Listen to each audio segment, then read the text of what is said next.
The very center of our Zen unfolding, of course, is this incalculably wonderful encounter with the Absolute, with the enlightened heart, with oneness.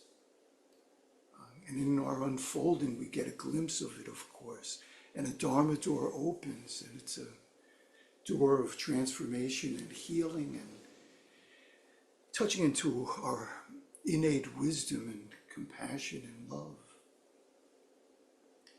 But every Sunday we hear the lines, to encounter the Absolute is not yet enlightenment. Not yet enlightenment. In fact, if not properly understood, it's a potential very detrimental experience if we become what the Chan masters called, and you've heard me use this phrase before, a board-carrying Zen practitioner. One of those people who walk through towns carrying a big board, and they only see half of reality. You know, they might see everything on the left side, but they don't see the other side. And if we're not careful, in the centrality of what our Zen teaching purports and presents to us, we could get lost in it if we don't relate to it correctly.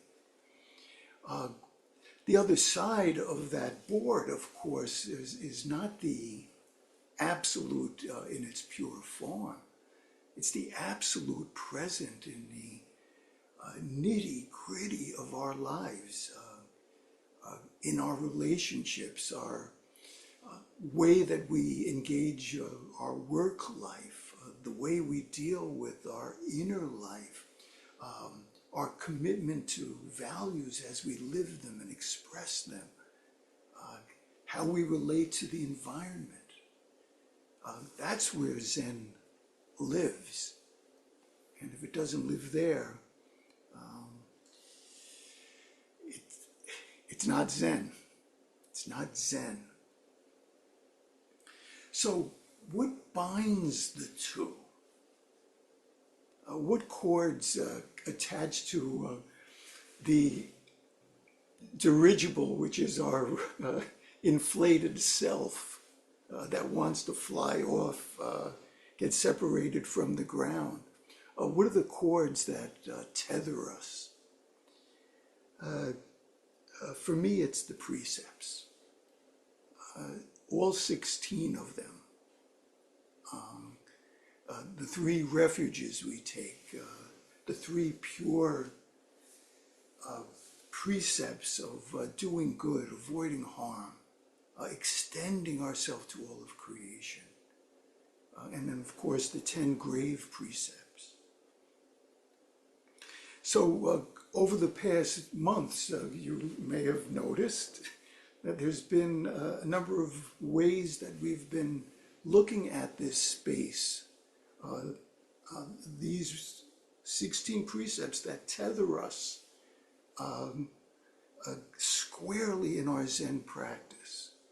And you may recall early on in the, late in the summer, in August, we instituted new precepts, moving differently from the ones that we had been previously using from the Zen Garland folks. And in that, we actually went back to the 10 grave precepts as they've been presented. And then we added, like many other members of the White Plum Sangha, some framework for it. And then you may remember that just last month, we started doing Fusatsu, which we'll do again next week, which is during the time of the full moon, we and many other Sanghas go back to the precepts.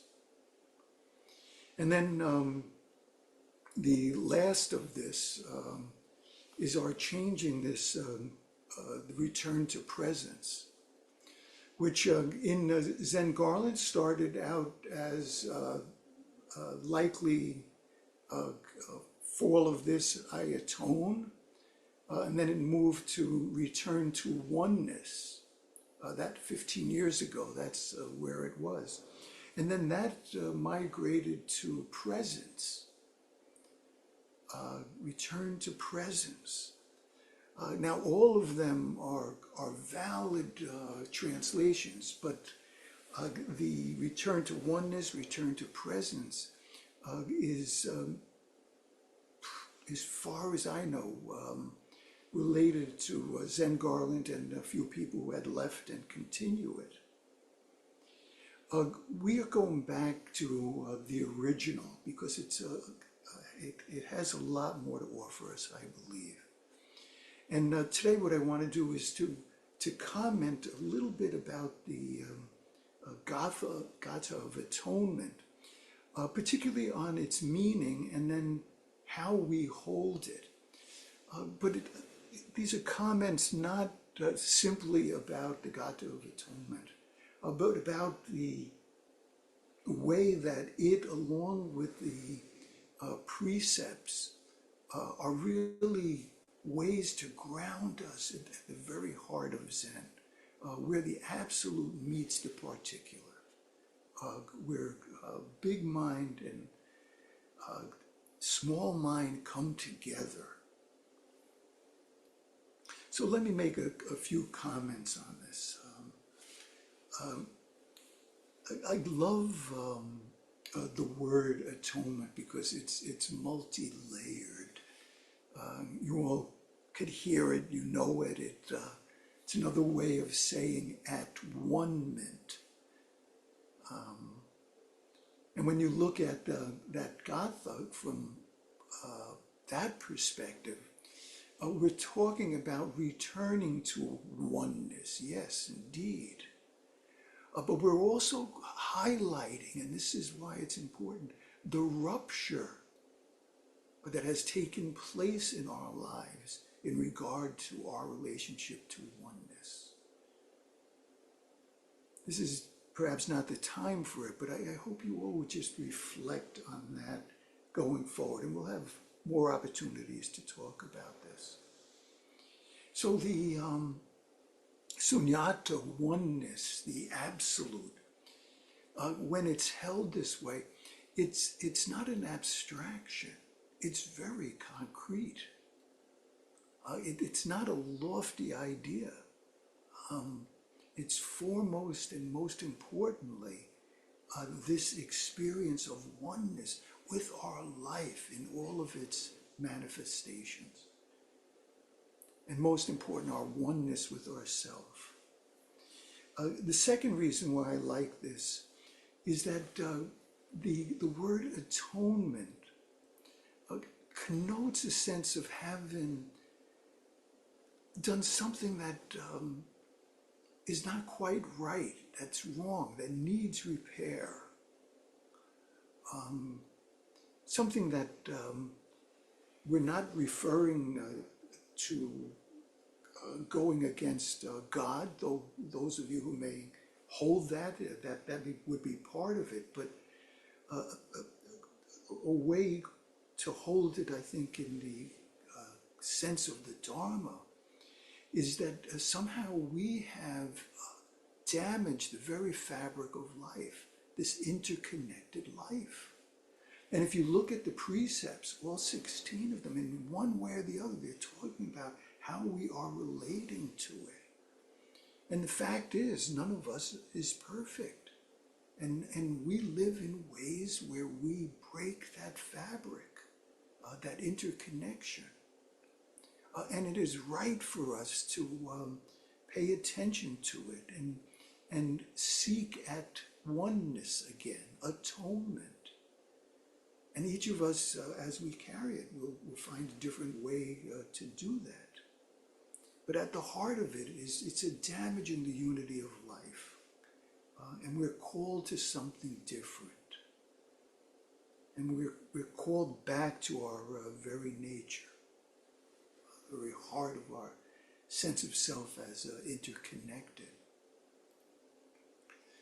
But before we wind down here, I just want to say something about how important it is, and in fact crucial, about how do we hold this. So we're talking about a container, a structure against which we bounce against. We find ourselves, if we're holding these precepts close, being called to account. And if we're not holding it right, it could be destructive. Remember the wonderful simile that the Buddha used, the Water Snake Sutra. He says, you have to be careful how you hold the Dharma. Don't be stupid. Don't think you could hold it like a snake in the middle or grab it by its tail, because it will come back and bite you, kill you. So the way, and he was talking about how we hold the teachings. So what is being suggested here, what I'm saying is that we have to hold these precepts correctly. The danger is that it could fall into the hands of the discriminatory mind, small mind. Then it becomes a way to see how we're doing, like, am I perfect because I'm more or less getting the precepts done? Or am I a real failure in life, failure as a Zen practitioner because I don't get it right? Is it a way to measure ourselves in terms of our progress? In the hands of the discriminatory mind, it'll bring us further away from our experience of oneness. In fact, it will corrupt it totally. So it must be held properly in big mind. It held with grace. Hold it as an invitation.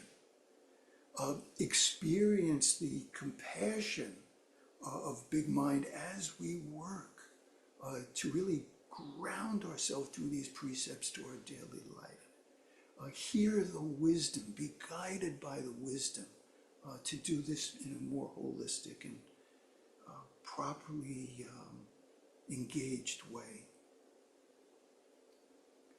And then when we hold ourselves accountable, we hold ourselves accountable to this oneness and to the big mind.